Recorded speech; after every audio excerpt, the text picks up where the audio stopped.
본 방송에서 제공하는 투자 정보는 투자 판단에 대한 조언입니다. 방송에서 제공하는 주식의 가치, 가격 상승 및 하락에 대해서는 방송사에서 보장하지 않습니다. 네, 실시간 정보 브리핑입니다. 카시카리 총재 매파 고수, 금리 인상 배제 안해.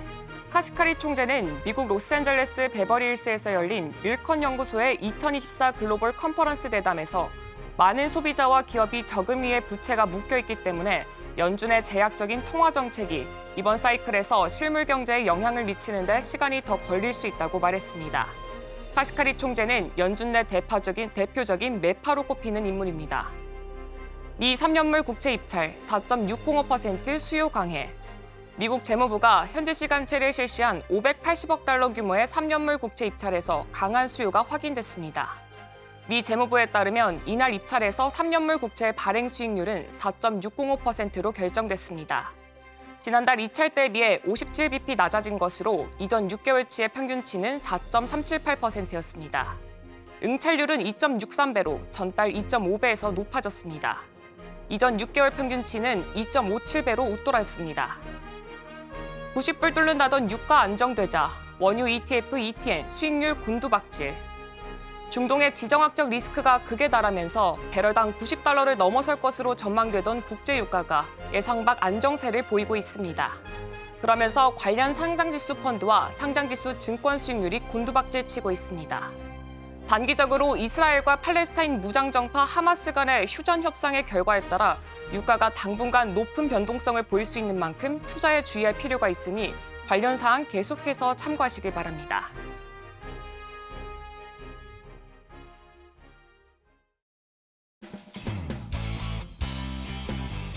네, 여러분의 성공 투자를 책임지겠습니다. 안녕하십니까. 증시7 진행의 오은비입니다. 네, 어제 코스피 지수는 2% 넘게 급등을 하면서 한 달 만에 2,700선을 되찾았습니다. 연준이 연내 금리 인하를 기대할 것이라는 기대감 덕에 뉴욕 증시가 일제히 상승하자 우리 증시도 덩달아서 상승 탄력을 받은 것으로 보여지고 있습니다. 한편 약 2시간 전에 마감한 뉴욕 증시는 혼조세로 마감을 했습니다. 연준 내 대표적인 매파인 미니애폴리스 연준 총재가 당분간은 고금리를 유지해야 한다는 발언을 하면서 시장이 조금은 쉬어가는 모습을 보여줬습니다. 자세한 이야기는 잠시 후에 확인해 보도록 하겠습니다. 수요일의 증시7 지금 바로 출발합니다. 네, 약 2시간 전 마감한 뉴욕 증시 3대 지수 보합권의 흐름을 보였습니다. 마감 상황 자세히 살펴보도록 하겠습니다. 네, 다우 산업지수, S&P 500 지수 이렇게 강보합권에서 마감을 했고요. 나스닥 지수는 약보합권에서 마감을 하면서 3대 지수 모두 보합권에서 이렇게 마감을 했습니다. 네, 먼저 이렇게 오늘 흐름에 영향을 줬던 카시카리 총재의 발언부터 확인을 해보도록 하겠습니다. 닐 카시카리 미국 미니애폴리스 연방준비은행 총재가 기준금리 인상 시나리오를 배제할 수 없다고 말했습니다. 주택시장의 강세에서 지속적인 수요 강세에 이르기까지 최근 데이터는 연준의 정책이 당국자들이 예상하는 것만큼 긴축적이지 않을 수 있으며 인플레이션이 약 3% 수준으로 안정될 수 있음을 시사한다라고 말했습니다. 인플레이션이 단순히 현 상태에서 고착될 경우 연준이 직면할 수 있는 딜레마를 강조하는 말입니다. 카시카리 총재의 다른 발언에서는 연준이 장기간 금리를 동결해야 한다고 예상한다고 말했습니다. 파월과 다른 관리들은 결정을 내릴 때 경제 데이터의 전체를 살펴본다고 말합니다. 예로 들어서 고용시장과 경제 전반에서 일어나고 있는 일, 인플레이션에 대한 대중의 기대가 안정적으로 유지가 되고 있는지 또는 더 높아지기 시작했는지, 연준이 자신의 신뢰성이 위태롭다고 느끼는지 그 아닌지에 이런 맥락에서 인플레이션의 고착성을 평가합니다. 미국 중앙은행은 지난주 회의에서 기준금리를 7월 이후 유지해온 5.25%에서 5.5% 범위에서 동결했으며 관계자들은 대체로 올해 전반적인 정책 완화에 대한 기대감을 재설정하면서도 추가 금리 인상 가능성은 작게 평가했습니다. 카시카리 총재는 연준의 현재 기준금리가 적어도 현 시점에서는 충분하지 않을 수 있음을 시사하면서 연준이 중립금리를 과소평가해서 현재 정책이 예상보다 더 큰 영향을 미칠 것으로 예상하는 것은 그것이 아닌지 의문을 제기했습니다. 그는 주택 투자가 상대적으로 높은 모기지금리에도 불구하고 반등하고 있다고 지적했습니다. 4월의 일자리 증가율은 팬데믹으로부터 회복 기간 보였던 높은 수치보다 하락을 했지만 실업률은 2년 넘게 유지되고 있는 4% 미만으로 여전히 건전한 상태를 유지하고 있습니다. 그는 현재 우리가 직면한 문제는 디스인플레이션 과정이 실제로 진행 중인지 혹은 단지 예상보다 더 오래 걸리고 있는지 아니면 인플레이션이 3% 수준으로 안정되고 있는지라며 이는 연준이 우리의 이중의무 목표를 달성하기 위해 해야 할 일이 더 많다는 것을 시사한다고 말했습니다. 그럼 이어서 다음 기사도 확인해 보도록 하겠습니다. 바이든 행정부는 유가 하락을 이용해서 고갈된 비상석유를 보충하기 위한 계획을 재개하고 있다고 밝혔습니다. 에너지부는 10월에 전략석유 비축을 위해 330만 배럴의 원유를 찾고 있다고 발표했습니다. 또한 러시아의 우크라이나 침공 이후 전례 없는 1억 8천만 배럴 감축한 이후 40년 만에 최저치를 기록한 7억 배럴 이상의 비축유를 천천히 채우고 있다고 전달했습니다. 에너지부 자료에 따르면 현재 약 3억 6,700만 배럴을 보유하고 있으며 이는 2022년 초에 약 6억 배럴에서 감소한 수치입니다.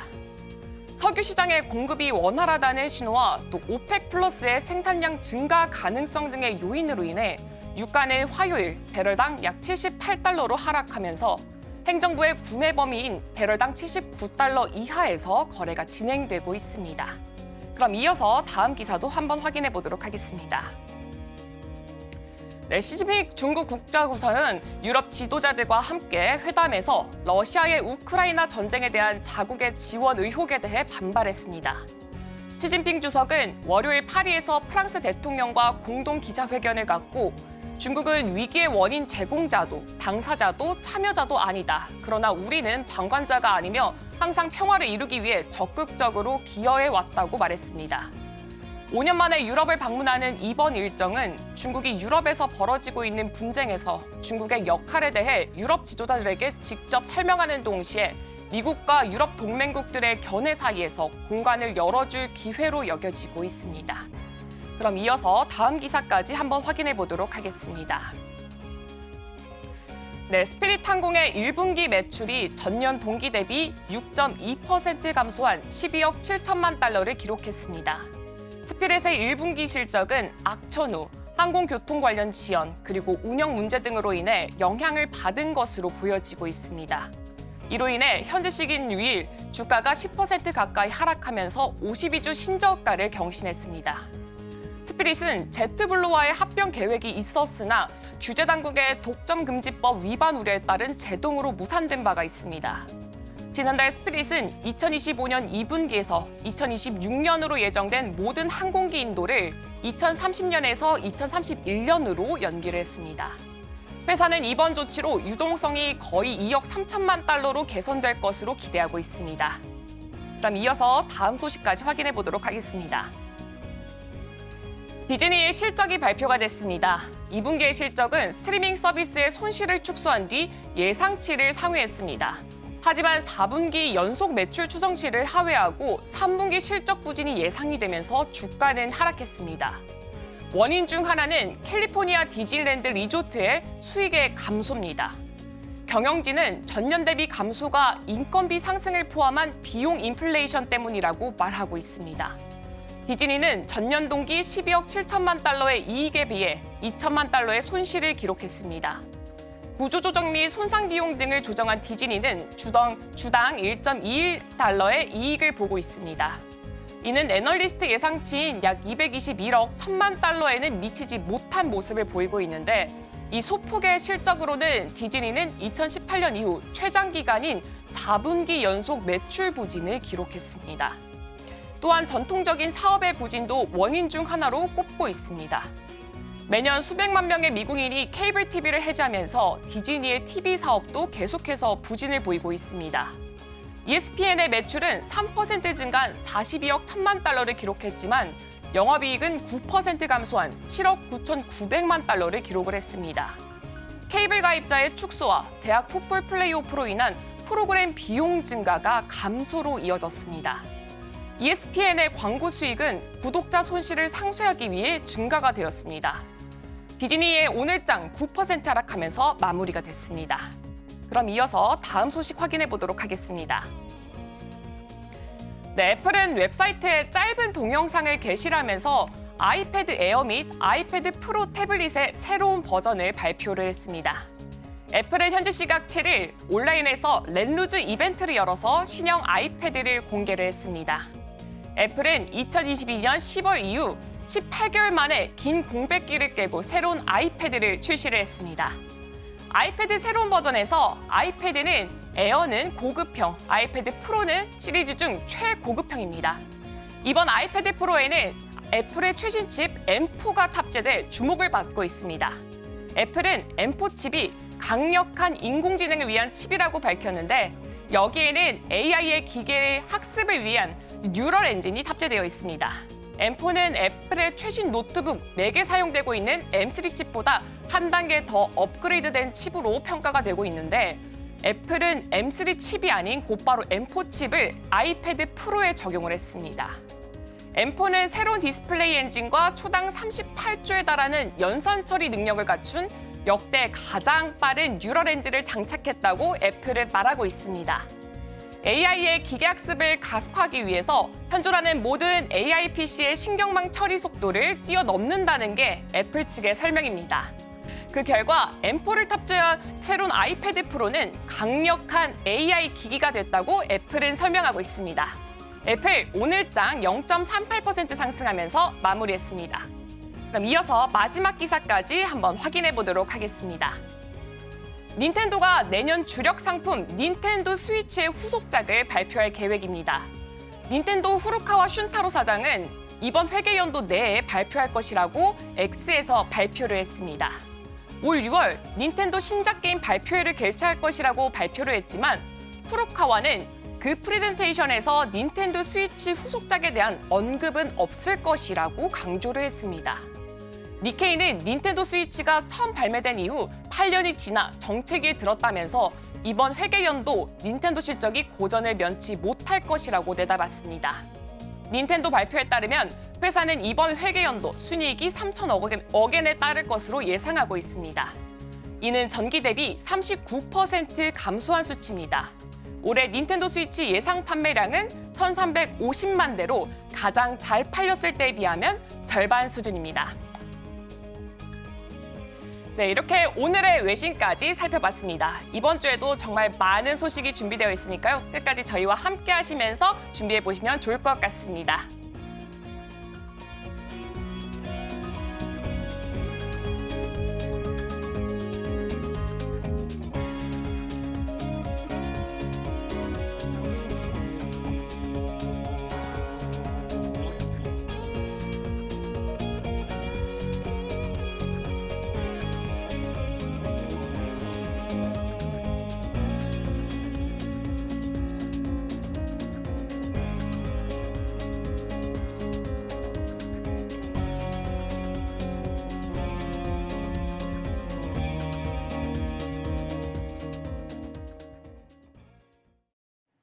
네, 서울경제TV 증시 7 조간 브리핑 시간입니다. 서울경제신문에서 발행한 이슈 전해드리는데요. 첫 번째 소식부터 하나하나 짚어보겠습니다. 화면 살펴보시죠.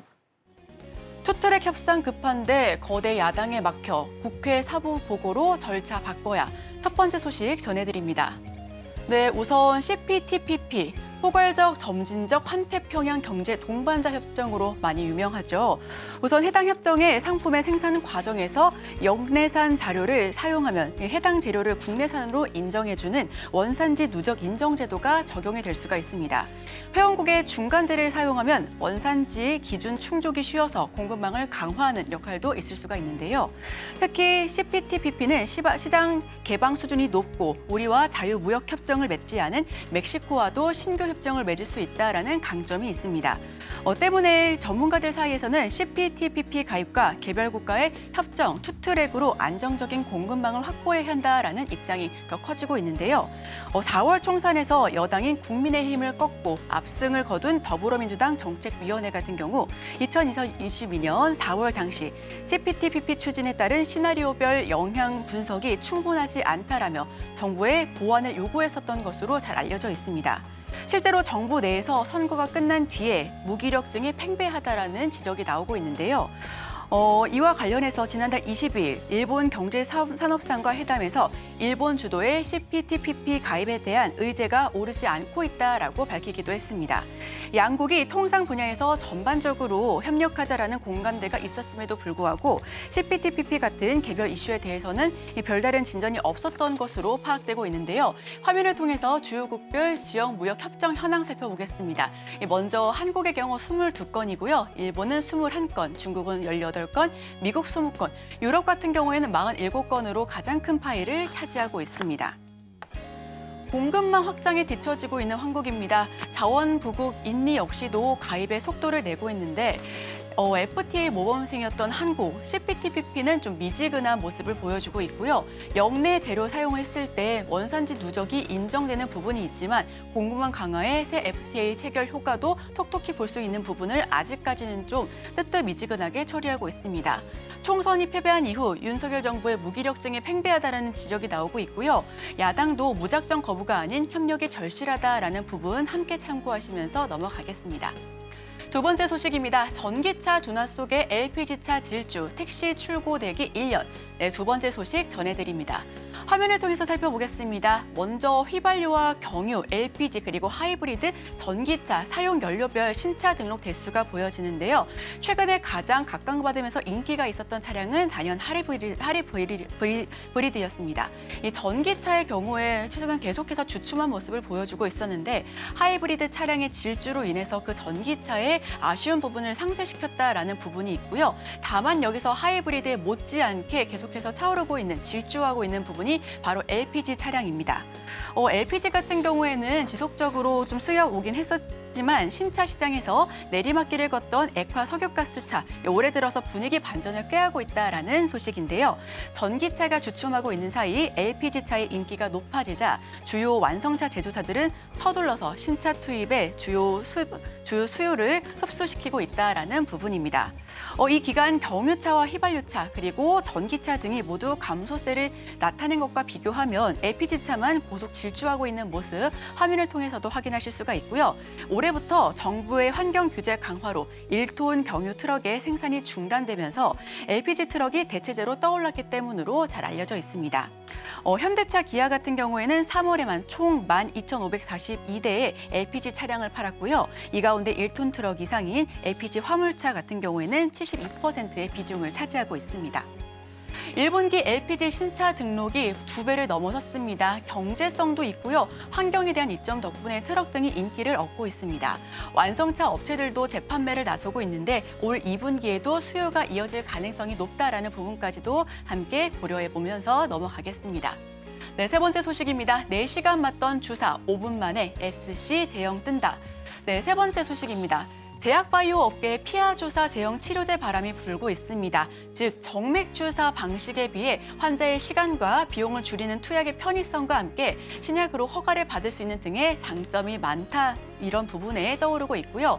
국내에서는 알테오젠과 셀트리온이 SC형 제형 기술로 업계의 주목을 받고 있는 것으로 잘 알려져 있습니다. 피하 주사 제형의 특징은 짧은 바늘로 피부와 근육 사이 조직층에 약물을 주사하는 거고요. 5분 이내에 집에서 자가 투여가 가능하다는 점도 특징적입니다. 뿐만 아니라 통증과 감염 위험이 낮은 것으로도 잘 알려져 있는데요. 대표적으로는 할로자임과 알테오젠, 셀트리온이 있고요. 치료제는 자가 주사형 당뇨병 치료제 그리고 램시마 SC, 키트로다 SC가 가장 많이 잘 알려져 있습니다. 한편 이 SC 같은 경우에는 짧은 바늘을 이용해 피부와 근육 사이 조직층에 약물을 주사하면서 특히나 장점이 많은 것으로 잘 알려져 있고요. 환자는 SC형 제형으로 시간과 비용을 많이 단축시킬 수가 있습니다. 제형 변경을 통해 신약으로 인정을 받을 수 있는 것도 장점인데 미국에서 SC형 제형은 신약으로 절차를 밟기 때문에 바이오 시밀러보다 더 높은 약가를 받을 수 있는 점도 장점으로 보여지고 있습니다. 셀트리온은 최근 미국 식품의약청에서 자가 면역 질환 치료제 램시마 SC를 신약으로 허가를 받기도 했었는데요. 네, 정맥 대신 피부, 근육 사이로 주입을 합니다. 투약이 편하고 환자의 시간과 비용이 절감된다는 부분에서 셀트리온과 알테오젠 국내 업체가 선도하고 있다는 점도 함께 짚어보고 넘어가겠습니다. 다음 소식입니다. AI가 최저카피 노출, 네카오 광고 진화한다. 네이버 카카오 소식 마지막 소식으로 전달드립니다. 우선 네이버 카카오 신규 광고 상품 및 솔루션 살펴보겠습니다. 먼저 네이버와 같은 경우에는 광고 상품 그리고 솔루션을 살펴보시면요. 신규 타깃팅 솔루션 그리고 반응형 소재, 에즈 네이버 등이 있는데요. 특징적인 부분은 디스플레이 광고 잠재 고객 발굴하는 것이고요. 또 반응형 소재의 경우에는 최저가 솔루션을 통해 검색 광고 효과가 높은 것으로 기대되는 제목 그리고 설명 가운데 한 개씩 조합해서 노출이 된다는 점입니다. 에즈 네이버의 경우 광고용 웹 수집 로봇이 광고 효과를 높이기 위한 웹페이지 콘텐츠를 수집하고 광고 사이트의 품질을 검수한다는 부분인데요. 네, 카카오의 경우에도 다르지 않습니다. 포커스 보드 그리고 리치팝 올데이라는 제품을 내놨는데 해당 상품은 카카오톡 윈도우 PC 버전 메인창 하단 지면에 특정 시간대를 단독으로 점유할 수가 있고요. 리치팝 올데이 같은 경우에는 카카오톡 윈도우 PC 버전 플로팅 팝업 지면에 24시간 단독 점유를 할 수 있다는 특징이 있습니다. 광고 성장에 잇따라서 계속해 새 상품을 출시하고 있는데요. 최근 들어 네이버 같은 경우에는 광고와 웹툰에 그리고 카카오 같은 경우에는 엔터테인먼트와 광고에 집중하는 모습을 보였습니다.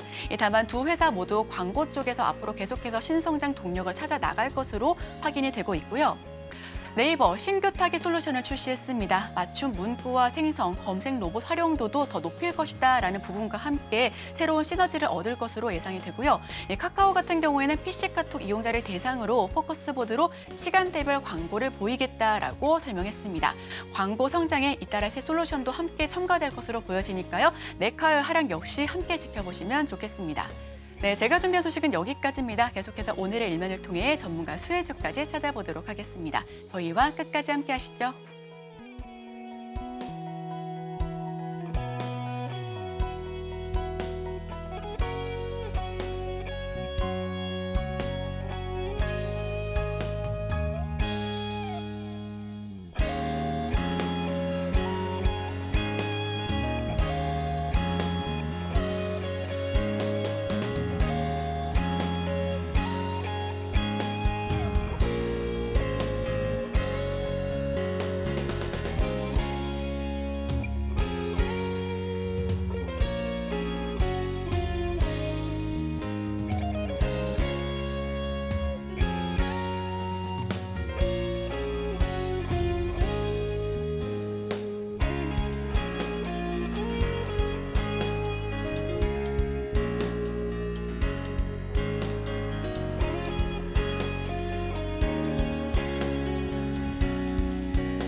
네, 전문가들은 개장 전에 가장 먼저 어떤 이슈를 눈여겨봤을까요? 오늘은 헤르메스 스탁의 김시은 팀장님과 함께하겠습니다. 네, 팀장님 안녕하세요. 네, 안녕하세요. 네, 팀장님 일단 오늘 이슈부터 한번 살펴보도록 하겠습니다. 네, 팀장님 일단 오늘 이슈 HD 현대마린 솔루션 이렇게 가지고 오셨는데요. 지금 봤더니 오늘 코스피 상장을 앞두고 있는 것 같습니다. 네, 근데 지금 그래서 오늘 주가에 좀 촉각이 기울어지고 있는 것 같은데 팀장님 이게 오늘 이 뉴스는 좀 어떻게 살펴보면 좋을 것 같은가요?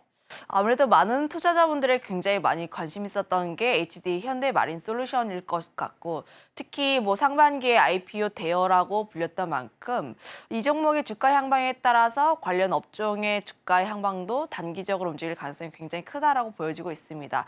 이 기업이 어떤 기업이냐라고 보시면 HD 현대마린 솔루션이 선박 AS 그러니까 AM 솔루션을 전반적으로 진행하고 있는 기업인데 관련했을 때 뭐 HD 현대가 가장 큰 뭐 주주라고 보시면 좋을 것 같고 좀 관심을 많이 가졌던 게 기관 투자자들이 공모가 흥행 범위에서 최상단을 확정 지으면서 청약 증거금이 약 25조 원이 물렸어요. 지난 상반기 때 청약금이 굉장히 많이 몰렸던 종목이 APR인데 APR이 14조 원이었던 점을 감안을 했을 때 굉장히 많은 자금들이 몰렸다. 그로 인해서 많은 투자자들의 관심이 많이 모인 종목이라고 보시면 좋을 것 같습니다.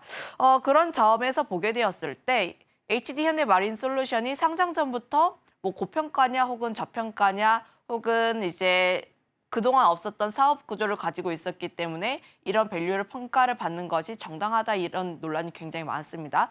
우선 고평가 논란이 있었다는 점을 감안을 해본다면 결국 오늘의 주가 같은 경우는 좀 단기적으로 움직일 가능성이 좀 크지 않을까. 결국 이 종목 같은 경우도 보게 되었을 때 유통 물량 수가 시총 대비했을 때는 약 10% 정도여가지고 좀 좋은 편입니다. 유통 물량 같은 경우는. 좀 단기적으로 움직일 단기적으로는 유통 물량 자체가 굉장히 적기 때문에 적은 자금으로 변동성이 굉장히 크게 나타날 수가 있다라는 장점은 있긴 하나 결국 중요한 것은 외국인의 수급이라고 보시면 좋을 것 같은데 지금 전체 기관 물량 배정에서 국내 쪽 같은 경우 60%, 외국인 투자자가 약 40% 정도를 가지고 있었는데 외국인 투자자의 약 99%가 미확정 물량이에요. 그러니까 상장 당일에 매도를 해도 되는 물량이라고 보시면 좋을 것 같습니다.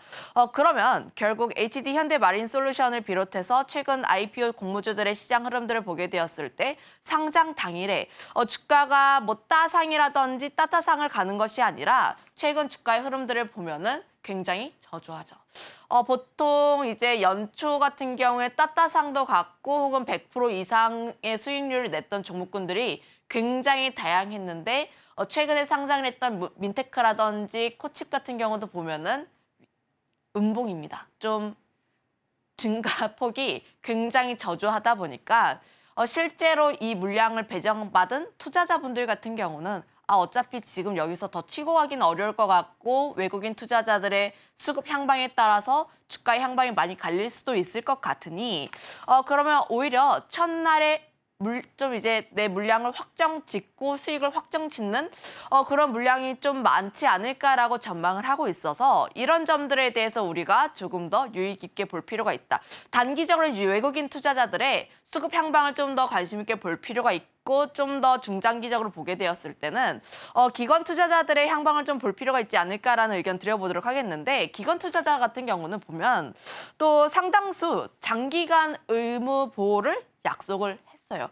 6개월 이상이 약 50% 이상이었다고 보시면 좋을 것 같고 최근 조선주들의 흐름들을 보면은 하나오션이라든지 삼성중공업이라든지 하나엔진 이런 종목군들의 수급 추이를 보게 되었을 때 약 3에서 5거래일 동안에 기관 물량 덜어내는 현상이 나왔습니다. 결국 기관들도 포트폴리오 투자를 진행을 하고 바스켓 투자를 진행을 하는데 좀 조선주에서 어떤 종목 같은 경우에 덜어내는 현상이 나왔다면 이 자금들이 결국 다른 쪽으로 옮겨지게 될 마련인데 HD 현대마린솔루션에도 이 자금이 추가적으로 나오는지 여부까지도 우리가 조금 더 확인을 해볼 요소가 굉장히 다양하다 보니 신규 상장주 같은 경우는 저는 이제 비단 HD 현대마린솔루션뿐만 아니라 단기로 들어갔으면 반드시 당일날 끊어주시는 전략을 취해볼 필요가 있지 않을까라는 의견 드려보도록 하겠고 사실 신규로 접근을 해서 난 트레이딩에 자신 있다 하시는 분들은 좀 말리지는 않으시나 최근 주가의 흐름들을 봤을 때 최근 이제 좀 공모주의 패턴이 있었어요. 공모주의 패턴이 있었던 게 상장 첫날에 한 약 10분 이내에 주가의 눌림 현상이 나왔고 그때 주가의 단기적인 눌림이 나왔을 때 갑자기 수급이 들어오면서 주가에 강한 상승세가 나왔습니다. 그때 짧게 차익을 노리시는 그런 방법이 아니시면 지금 굳이 HD 현대마린솔루션의 변동성을 키우는 구간에서 신규로 접근을 하시기에는 다소 좀 부담이 많이 가지 않을까라는 의견 드려보도록 하겠습니다. 네, 그렇다면은 이제 팀장님 의견으로는 오늘 만약에 뭐 들어가게 된다면은 단기적인 관점이 가장 좋고 뭐 중장기적으로 본다면 오늘은 조금 뭐 힘들다, 당분간은 조금 힘들다라는 의견을 주신 거잖아요. 근데 또 이제 개인 투자자들의 마음이라는 게 사실 오늘 들어가서 오늘 정말 큰 수익을 얻으면 가장 좋겠지만 그게 또 힘드신 분들이 있을 수도 있잖아요. 만약에 이 타이밍을 놓치게 된다면 뭐 중장기적으로 봤을 때도 이 종목 같은 경우에는 좀 크게 성장폭이 크게 올라갈 수 있는 그런 종목으로 좀 볼 수가 있을까요?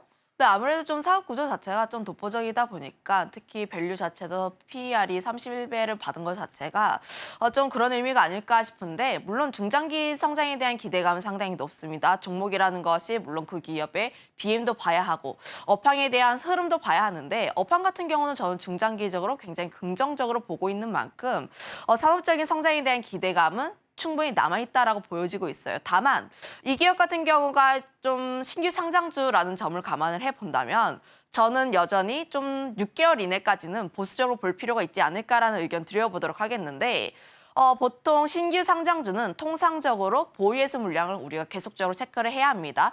기관 투자자라든지 해외 투자자들이 가지고 있는 물량이 만약에 풀리게 되는 시점에서 가장 큰 블록들이 나오다 보니까 오버행에 대한 우려가 가장 크다라고 보시면 좋을 것 같아요.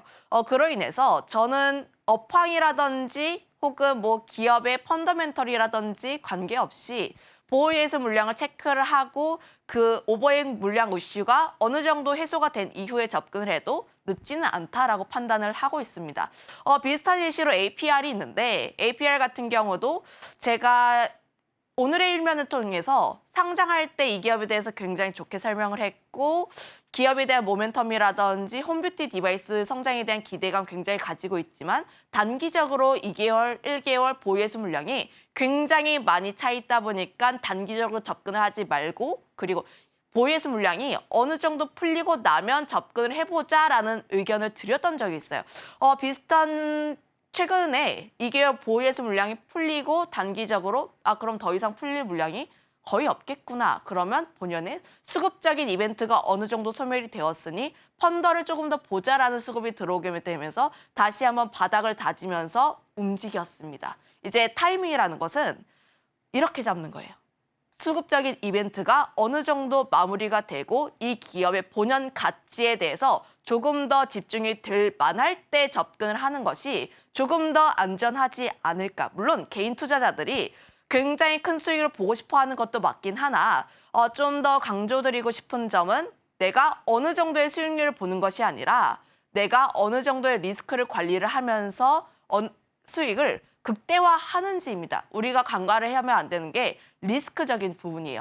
그런데 신규 상장주 같은 경우에는 차트도 없고 수급적인 부분도 불안합니다. 리스크가 굉장히 큰 상황이다 보니까 현재 이 자리에서 좀 베팅을 하기에는 다소 보수적으로 봐야 할 필요가 있지 않을까라는 의견 드려보도록 하겠고 오히려 나는 조선에 조금 더 관심이 많다 하시는 분들 같은 경우는 천천히 좀 이제 보실 만한 게 삼성중공업이라든지 기존의 강자들에 대해서 조금 더 관심 있게 볼 필요가 있지 않을까라는 의견 드려보도록 하겠는데 다만 제가 지금 키워드를 갖고 온 게 조선의 3차 사이클은 올 수 있을까로 가지고 왔어요. 왜 이 이야기를 했냐면 그동안 조선 너무 좋아요 혹은 조선 섹터 실적 지금 턴을 하고 앞으로 더 좋아질 수밖에 없는 요소가 나왔습니다. 1분기 수주 중국 따돌렸어요. 굉장히 좋았습니다. 그리고 IMO에서 친환경 선박 계속해서 진행될 거다 보니까 앞으로 더 좋아질 수밖에 없는 구조예요라는 이야기를 많이 했어요. 그런데 이번 주 들어서부터 갑자기 좀 조선 섹터에 센티적으로 안 좋을 만한 내용들이 나와주고 있습니다. 4월 한국 조선 선박 수주량이 중국에 크게 뒤처지면서 2위를 기록을 했다라는 내용인데 좀 점유율을 좀 확대를 해보면 중국이 그중에서 76%, 한국이 14%를 달성을 했다라고 보시면 좋을 것 같고 국책은행 연구기관이 올해 한국 조선 3사의 호황 가도에 대해서 좀 제동이 나와주지 않을까. 1분기 실적 굉장히 잘 나왔던 거 알고 수주도 굉장히 잘 나왔던 것도 아는데 그 물량이 지금 카타르 물량 때문이 아니냐라는 내용들이 나오게 되면서 단기적으로는 조선 섹터에 대해서 타격이 갈 수 있는 내용들이 조금씩 나와주고 있다라고 보시면 좋을 것 같아요. 실제로 이 뉴스가 나오게 되면서 그럼 조선주 꺾이는 거 아니에요? 제3차 사이클이라든지 이라면서 지금 조선주 조금 더 관심 있게 봐도 좋은 거 아니나요? 라는 질문을 굉장히 많이 받았습니다, 어제. 그런데 이 질문에 대한 대답을 해보자면 조선 섹터 같은 경우에는 장기 사이클이고 그리고 호황 같은 경우도 조금 더 길게 나와줄 수밖에 없다. 결국 조선이라는 쪽이 그동안 침체기가 굉장히 길었던 탓에 투자를 하기가 굉장히 꺼려집니다. 그러면 결국 Q단에서의 물량이 제한될 수밖에 없는 공급자 위의 시장이라고 보시면 좋을 것 같은데 그런 것에 반해서 Q는 좀 제한적이지만 P 같은 경우에는 계속해서 상승세가 나와주고 있다는 거죠. 클락슨 신조선가 지수가 계속 상승세가 나와주고 있기 때문에 여전히 조선 같은 경우에는 호황기에 있다라고 보시면 좋을 것 같고 HD 한국조선해양 같은 경우도 연간 수주 목표량의 약 80% 그러니까 이르면 이번 달에 좀 달성을 할 것으로 전망을 하고 있다 보니 결국 이런 점들을 종합해 보게 되면 단기적으로 변동성은 나올 수가 있어도 여전히 조선 섹터 같은 경우는 중장기 성장에 대한 기대감은 유효하다라고 보시면 좋을 것 같습니다. 네, 그럼 팀장님, 그럼 오늘 이 이슈에 관련해서 또 주목해 봐야 할 종목들이 있을까요? 단기적으로 보게 되면 여전히 HD 현대마린솔루션 단기적으로 들어가실 분들은 단기적으로 들어가셔도 좋다라는 의견 드려보도록 하겠는데 다만 이 종목의 주가 향방에 따라서 섹터 전반의 이제 단기적인 변동성은 나올 수 있다라고 보시면 좋을 것 같습니다. 만약에 이제 HD 현대마린솔루션이 치고 올라가게 된다면 다른 종목군들 그러니까 다른 조선 종목군들에서 수급의 이탈이 어느 정도 나올 수가 있으니 이런 점은 우리가 조금 더 유의해 볼 필요가 있지 않을까. 오히려 지금 HD 현대마린솔루션이 눌리게 되고 다른 종목군들도 함께 눌렸을 때 또 이제 조선 섹터 같은 경우는 이럴 때 좀 더 관심 있게 볼 필요가 있지 않을까. 오늘 조선 섹터를 좀 많이 담기보다는 눌렸을 때 조금 관심 있게 볼 필요가 있지 않을까라는 의견 드려보도록 하겠는데 그 이유가 조선 섹터가 한번 추세가 올랐을 때 쭈쭈쭈 하고 올라가는 종목이 아니라 한번 10% 오르고 한 4, 5거래일 정도 어느 정도 쉬어가는 구간이 나왔다가 자리 잡고 다시 한번 슈팅이 나오는 그런 종목입니다. 그로 인해서 조선 섹터 같은 경우에는 반드시 분할 매수로 접근을 하시는 방안이 맞다라고 보시면 좋을 것 같고 최근 조선주들 그 자체가 좀 강하게 오른 현상이 나와줬다 보니까 이런 점에서 보게 되었을 때는 아직까지는 조선 섹터 좀 긍정적으로 보고 있긴 하나 관망으로 대응을 해보시면 좋을 것 같고 관심 종목 같은 경우는 삼성중공업과 한화오션 그리고 한화엔진이라고 보시면 좋을 것 같은데 삼성중공업 같은 경우야 워낙 지금 현재 조선 섹터에서 대장 역할을 진행하고 있고 작년부터 실적을 가장 먼저 턴을 했던 종목입니다. 결국 삼성중공업 역시도 실적에 대한 기대감을 안고 있는데 하반기부터 해양 플랜트 쪽에 대한 물량도 증가하게 되면서 기대감도 상당히 높여가고 있다라고 보시면 좋을 것 같고 한화오션 같은 경우도 역시 실적이 다시 한번 턴을 진행하고 있는데 미국 MRO 시장에 대한 기대감도 상당히 높아지고 있습니다. 필리조선사라든지 혹은 오스탈 인수를 추진하고 있다 보니까 기대감은 계속해서 높아지는 구간이라고 보시면 좋을 것 같아요. 거기다가 조금 더 더해지게 된다면 한화엔진도 보시면 좋을 것 같은데 한화엔진 같은 경우는 기자재 쪽에서 대장 역할을 진행하고 있습니다. 특히 1분기 실적 굉장히 잘 나왔고 어닝 서프라이즈가 나올 만큼 영업이익률이 굉장히 잘 나왔다라고 보시면 좋을 것 같은데 지금 저가 일감에 대한 해소가 나와주고 있고 듀얼 엔진에 대한 비중 자체가 계속해서 확대가 되고 있는 추세이다 보니 지금 1분기 실적보다 더 나은 하반기 실적을 기대해 볼 수 있다라는 측면에서 보면은 여전히 한화엔진이라는 종목을 기자재 쪽에서 대장주로 좀 더 주목해 볼 필요가 있지 않을까라는 의견 드려보도록 하겠습니다. 네, HD 현대마린솔루션 단기적으로 보면 좋을 종목이고 관련 종목으로 삼성중공업, 한화오션, 한화엔진 이렇게 세 가지 종목 꼽아주셨습니다. 네, 지금까지 헤르메스 스타 김시은 팀장님과 함께했습니다. 네, 팀장님 고맙습니다.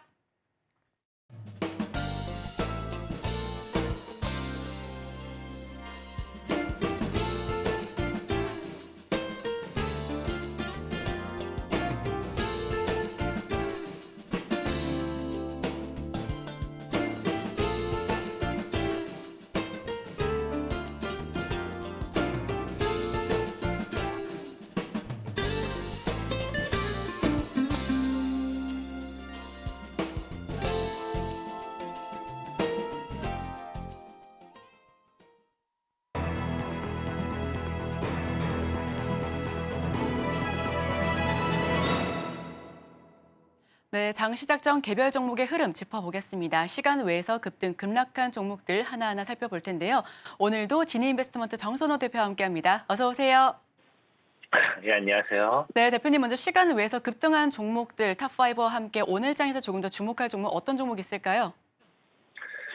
일단 뭐 어제 같은 경우는요, 이제 박기호 LB인베 대표가 이제 중동 최대 투자 플랫폼인 AIM에서 뭐 연설을 한다라고 하면서 이 투자 유치, 뭐 MOU 관련 체결이긴 하지만 투자 유치 관련된 이런 모멘텀도 나와주면서 앞으로의 중동 시장에 있어서 LB 그룹 딜러들이 굉장히 큰 반사익을 받을 것이다. 뭐 이런 기대감과 함께 LB 그룹주들이 전체적으로 움직였습니다. 일단 대표적으로 첫 번째로 본다라고 하면은 LB 인베스트먼트가 아무래도 이제 LB 인베스트먼트의 대표가 이제 포럼을 진행했기 때문에 LB 인베스트먼트가 먼저 움직인 게 보여주고 있고요. 차트적으로 본다 하더라도 굉장히 지금 바닥을 잘 다져준 상태에서 이런 이슈가 나와줬기 때문에 다시 한번 7,000원, 8,000원 이전의 고점까지 올라가주는지 한번 지켜보면서 대응을 할 필요가 있다라고 좀 생각을 하고 있습니다. 자, 그리고 두 번째로는 이제 LB 그룹이기 때문에 LB가 붙으면 다 움직이게 돼서 LB 루셈이라는 기업이에요. LB 루셈이라는 기업이고 LB 루셈 같은 경우도 보면은 지금 LB 인베스트와 동일하게 지금 전체적으로 차트적으로 봤을 때도 바닥을 잘 다지는 분위기였다라고 보시면 좋습니다. 그래서 LB 계열사로서의 반사에 기대해 볼 수 있고요. 현재 구간대에서 이제 우리가 저항 지지 반대로 박스 구간대 바닥 구간, 그 다음에 이제 이렇게 뭐 하방 추세 때를 연결했을 때 하방 추세 돌파 이후에 또 주가 위아래로 모아가는 구간대가 나와줬기 때문에 추가적인 돌파 시세 얼마든지 이 9,000원대를 돌파하는 게 좀 제일 중요하다 보고 있어요. 돌파하면서 추가적인 상방 기대 또 좀 해볼 수 있지 않나 라고 좀 이제 생각을 해보고 있습니다. 자, 그리고 세 번째로는 역시 같은 LB 그룹인 LB 세미콘이라는 기업입니다. LB 세미콘 같은 경우는 뭐 아까 앞서 얘기했다시피 LB 인베라든지 LB 루셈보다는 차트적으로 뭐 저점에 있다라고 이야기하기는 어렵지만 어쨌든 이제 LB 계열사기 때문에 움직여주는 거 우리가 확인해 볼 수 있고요. 현재 이제 차트적으로 본다 하더라도 대신에 이제 바닥은 아니다 하더라도 기술적인 반등 구간, 전에 있던 고점대에서 기술적인 반등 구간대에서 이런 시외 움직임 나와주고 있고 역시나 하방 추세 돌파 이후에 상승 흐름을 잡아가고 있기 때문에 얼마든지 우상향 흐름 잡아갈 수 있겠다라고 좀 보시면 좋을 것 같습니다. 자, 그리고 이제 네 번째로는 KTCS라는 종목이죠. 자, KTCS 같은 경우는 이제 실적 공시가 나왔어요. 그러면서 1분기 별도 영업이익이 한 55억 정도, 연결 영업이익이 한 78억 정도 이제 나와주게 되면서 전년 대비해가지고 영업이익률이 증가했습니다. 그러니까 어쨌든 영업이익률이 증가하다 보니까 거기 관련돼 있는 수혜로 이 시간에 좀 움직였다. 전체적인 차트적으로 본다 하더라도 지금 기술적인 반등 구간대에서도 움직여주는 구간이기 때문에 이 3,000원 구간대를 지켜내주면서 우상향하는 흐름 우리가 좀 집중해 보시면 도움이 될 것 같습니다.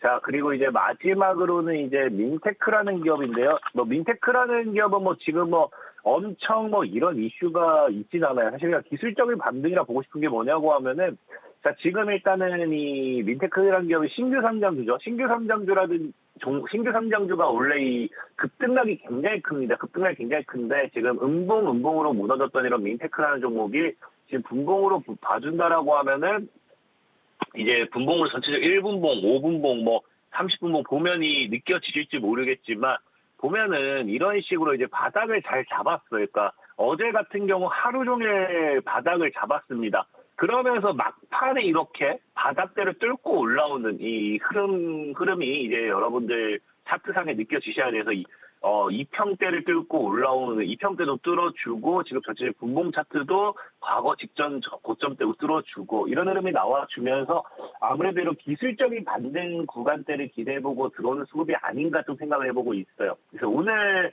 이 민테크도 이런 기술적인 반등 분봉 흐름에 좀 집중해서 대응해보시면 좋을 것 같고요. 오늘 뭐 제일 관심 있게 보일 종목은 저는 LB 인베스트먼트라 생각을 하고 있어요. 전체적인 차트 바닥이기도 하고요. 중동에서의 투자 모멘텀은 우리 굉장히 부유국가죠, 중동이. 앞으로의 우리나라 이런 이 투자 진행이 나와준다 하면은 그냥 엄청난 급등세가 나와줄 수 있기 때문에 LB인베스트먼트 한번 눈여겨보시라 말씀을 드리겠습니다. 네, 투자 유치에 대한 중도 그리고 LB그룹과의 MOU 기대감 속에 시간 외에서 해당 종목들 흐름 잘 나타났었습니다. 그리고 오늘 장에서는 LB인베스트먼트 조금 더 관심 있게 보면 좋겠다라는 말씀까지 해주셨는데요. 자, 그렇다면 시간 외에서 급락한 종목들도 하나하나 살펴봐야죠. 탑5 종목과 함께 오늘 장에서 어떤 종목 주의해야 될까요? 시간에 급락한 종목들은 또 투자 경고, 저희도 얘기했지만 급등했으니까 조심해라 이런 지정 예고가 나와준 종목들이 있어요. 첫 번째로는 이제 YC라는 종목인데요. 자, 보다시피 3,000원짜리가 16,000원까지 단기간에 지금 뭐 거의 5배 이상 올랐죠. 그러니까 투자 경고 종목 지정 예고가 들어오면서 주가 시간에 빠진 모습 보여주고 있고요. 신고가 패턴이기 때문에 해당 종목도 이제 리스크가 커요. 12,000원 지키는지 보면서 좀 들고 가야지 무작정 홀딩하다가는 하방 리스크 크다 좀 말씀드리고 싶고요. 자, 두 번째로는 LS에코에너지라는 종목입니다. LS에코에너지 같은 경우도 투자 경고 종목 지정 예고입니다. 자, 그렇기 때문에 자 보면은 지금 7,000원짜리가 34,000원까지 굉장히 많이 올라갔어요. 그래서 이런 종목들 좀 리스크 있다. 투자 많이 급등했으니까 투자 경고 종목 지정이 됐다라고 보시면 좋고요. 자, 세 번째로는 코칩입니다. 코칩 같은 경우는 아까도 얘기했지만 신규 상장주가 급등락이 굉장히 커요. 그러니까 음봉으로 다 마감해버리니까 아까 이제 민테크라는 종목도 음봉 다음에 개분봉이었죠. 그러니까 이런 음봉 마감 다음에 음봉이다라는 이런 이 공식이 어느 정도 있습니다. 그러다 보니까 그런 이 신규 상장주 리스크에 대한 이 손절 물량 그런 것들이 나와주는 게 아닌가 좀 생각을 해보고 있고요.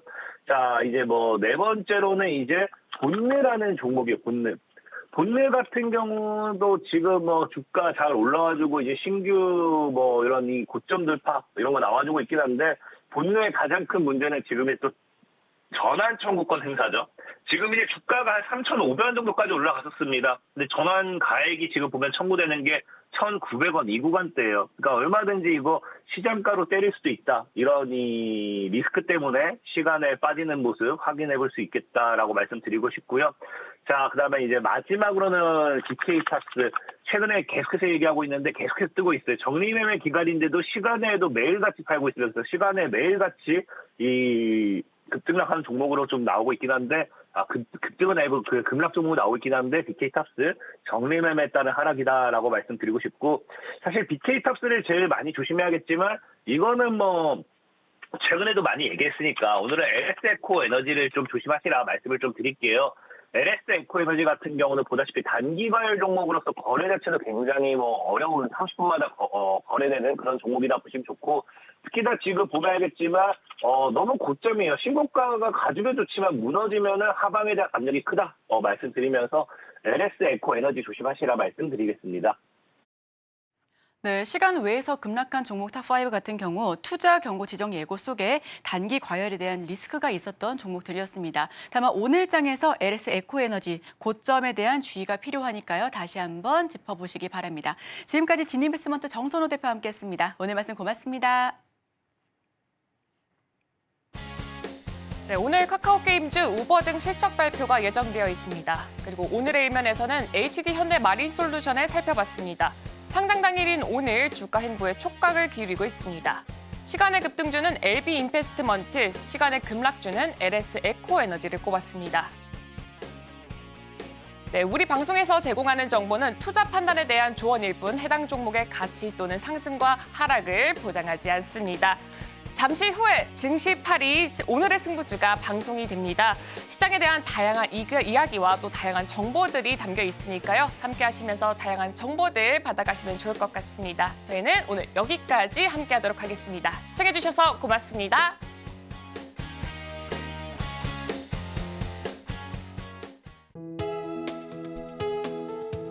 본 방송에서 제공하는 투자 정보는 투자 판단에 대한 조언입니다. 방송에서 제공하는 주식의 가치, 가격 상승 및 하락에 대해서는 방송사에서 보장하지 않습니다.